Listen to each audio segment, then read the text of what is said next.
Hey everybody, today is a Q&A video and we're talking about cardio. So earlier this week I posted in our private Facebook coaching group for clients asking if anybody had questions about cardio, and I got a lot of them. So today we're going to cover things like whether HIIT is good for your health and your mood. We're going to talk about cardio versus weight training. We're going to cover overdoing cardio, and we're also going to talk about whether cardio is enough on its own to target those stubborn areas that we all have. Before we get into it, for those of you who don't know me, I'm Melanie from Female Fitness Systems. On this YouTube channel, we talk about fitness, nutrition, longevity, supplements, and basically a lot of things to do with aging. If you're new here, consider subscribing so that you catch future videos from me. So let's get right into it with the first question from Amy. She says, I enjoy HIIT and other cardio classes in addition to the weight training. They tend to be stress reducing and improve my mood. What are your thoughts on cardio in this instance, particularly if it's not being used for weight loss, but overall health? HIIT is thought to be really effective when it comes to losing weight, particularly because it helps to preserve muscle mass while you're losing weight. However, I think that HIIT is often done wrong by women. I think that first of all, it's overdone. So a lot of women rely on HIIT and group classes because they're not comfortable in the weight room. And I also think that unfortunately, a lot of HIIT or group fitness classes are taught by trainers who don't really understand our aging bodies and our needs. And they're also not closely monitoring your form and making sure that you're doing the exercises right. So for example, a lot of times I'll have ladies come to my group sessions here, and it will be the first time that somebody's actually taught them to do the squats properly or to do lunges properly. And I cringe because I think about all the years they've been doing classes using really poor form on these exercises. And on top of that, it's not just the basic squats, but a lot of times in these group classes, they're doing things like jump squats and jumping lunges, which most women shouldn't even be doing, particularly if they don't have good form. And on top of that, just remember, if you have things like knee pain and back pain or wrist problems, a lot of the exercises done in these type of sessions aren't really appropriate for you. So that's sort of my beef with those classes. However, Amy's question asked whether these classes are okay if she finds they improve her mood. And I would say, if you have no other problems that you're particularly worried about, and if you're policing your own form and confident in your own form when you're doing the exercises, then by all means you could do these classes, and especially if you enjoy them. I mean, I remember when I was younger, I used to do group fitness a couple times a week because they do have a really good environment and they are really motivating. So if that gets you moving and you enjoy it, of course you should do them, but you just really need to be careful. And just remember that these classes don't necessarily take into account all the different ages and different needs. And so don't be afraid to do your own thing, to go against the grain and to sit out or change exercises that don't work for you. So I also had a couple of questions about cardio versus weight training for fat loss.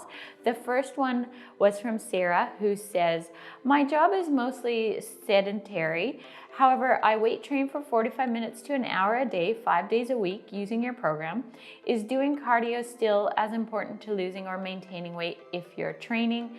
Weekends, I'm active with walking. And then Christina asked a similar question. She says, if I have limited time, do I choose a cardio workout or weights for fat loss? So I know both of these ladies are super busy, so I totally understand where they're coming from when they're asking this question. They're trying to maximize their time. And I think Sarah in particular probably enjoys the weights more than she does the deliberate cardio. And the answer as to whether cardio or weight training is more important to prioritize when it comes to fat loss is neither. The answer is actually that you should prioritize eating well and your calories. So you won't lose weight unless you have a calorie deficit. And that starts with your diet and counting calories. Cardio, of course, can help you burn more calories, but it's not necessary. You could create that calorie deficit alone purely from your diet. You can create it with strength training. And you can also create it through something called non-exercise activity thermogenesis. And while that sounds fancy, all it means is all the movement you do during the day that's not deliberate exercise. A really good example of this is house cleaning. So I actually love a good plate of spaghetti quite regularly. And I know that's a lot of calories and carbs for me to take in the evening. And I will actually quite often do something like vacuum the whole house after I've had that meal, because I know that that movement, that extra activity will help me burn more calories and help me start burning off that big meal. So you can see how it's not necessarily the exercise you do overall, it's just the amount of calories that you're burning compared to the amount of calories that you take in. However, if you are trying to change the shape of your body, which is something we're going to talk about in a couple of minutes, then that's where weight training becomes really important. If you want to not just lose fat, but build shape and muscle and work on things like cellulite and posture, then you are going to need some weight training. So if I was going to prioritize things, if I wanted to lose weight, I would 1, count calories. 2, I would follow a really good strength training program. And then 3, I would just make sure I moved a lot. So I often tell my clients, get a step tracker and just make sure that you're hitting your 10,000 steps a day, or do whatever activity you enjoy outdoors. For me, that's often going for a long walk in the winter. In the summer, I like to ride my bike a lot. So just do what you love and count those calories, and the fat loss should fall into place. And the next question relates to whether or not you can overdo cardio, and I think this is something that's really important to talk about, especially because I know a lot of my audience are women, and a lot of women overdo cardio. So Melissa asked, is there anything such as too much cardio with weight training? I do around 16,000 steps a day plus a weight workout each day, and feel that maybe all the walking isn't helping to build muscle. Thanks for this question, Melissa. I think it's a really important one to cover. So yes, you can definitely overdo cardio. Whether or not you're actually overdoing cardio, I'll tell you in a minute. But when it comes to overdoing cardio, it's really important that you avoid this situation, because when it comes to fat loss, your body fights against you quite quickly, and you're going to get the best results when you take a gentle approach. In the bodybuilding world, it's well known that cardio should be used strategically at a later point when you've kind of exhausted everything else and you've taken a really good slow run at fat loss over a long period of time. So cardio is used very strategically. And I always recommend the same thing for my clients. Start with the smallest amount possible that's going to get your body losing weight. So the smallest calorie deficit possible, and even the smallest exercise possible, because your body's going to respond better when you're gentle with yourself, especially when you start looking at women in our modern age who are just always stressed to the max. If you're overdoing cardio, you're just adding more stress into the system, which is one of the reasons I almost never recommend running to my clients. Well, actually, I never recommend running to my clients. I support them if they run, but it's not something I'll ever tell them to do, especially not every day, because of all the stress it puts on their system. And I can't tell you the number of women who've come into my gym who have plateaued, who have been using running as their sole means of losing weight. So bringing it back to Melissa's question of whether 16,000 steps is too much and is going to hamper her ability to gain muscle, I really doubt it, because Melissa is actually following my meal plan, which is a lot more gentle than a lot of diets out there. We have her eating at least 1,600 calories a day, so her calorie deficit isn't super aggressive, and so there's not a lot of extra stress on her system. She's following a really good weight training program, my weight training program, so she's got all of the basics sorted.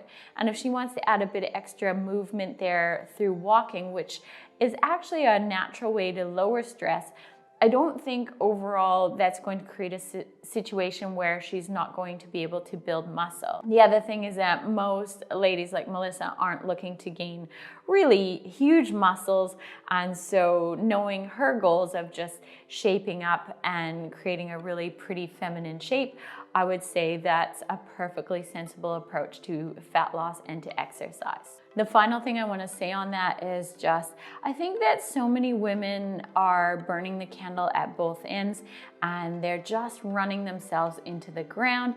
And then if they overstress their system by trying to do aggressive dieting and aggressive cardio, their bodies are going to fight them back. I see it all the time. So I just really recommend going gentle with whatever approach you're doing. And in my experience, and what I always recommend, is walking. Walking is such a fabulous way to lose weight. It's gentle on the system, it lowers stress, and when you have all the other basics sorted like Melissa, it's just such a great winning combination. And that would be my recommendation for anybody looking to make sure they don't plateau and build some muscle and shape. The final question comes from Jody, and she asks, does cardio help move extra weight from places like that pesky underarm and above bra strap place? Or will this naturally move through diet and weights? Or is it here to stay post 40? Another great question, and I think most of you know my response to this by now. When it comes to actually changing your shape, cardio is not going to get you there. Cardio is going to create a slimmer version of you, but to actually go in and change your body and to target those stubborn areas, you're going to need some weight training, and you're going to need some really strategic weight training. And that involves looking at your body and thinking, where do I need to improve and work on things, and then making sure that whatever program you follow actually does that for you. So for example, I had a client who was getting ready for a wedding, and she had some cellulite on her arms, and she was worried about how they were going to look for her wedding. And so we actually had her in here multiple times a week, really training her arms a lot of bicep curls, a lot of tricep work, much more than I would normally do with a regular client to get her ready for her wedding. And she would never have got those results had she decided just to do cardio to lose weight. She would have still had the same looking arms, although they might have been a bit smaller at her wedding. And so weight training is such an awesome tool when you think about it that way. You can look at your body like Jody's doing and saying, well, I have some fat under my arms, so how do I target this? And then you can monitor it with your progress photos and with your coach. So that's my answer for you, Jody. Definitely strength training.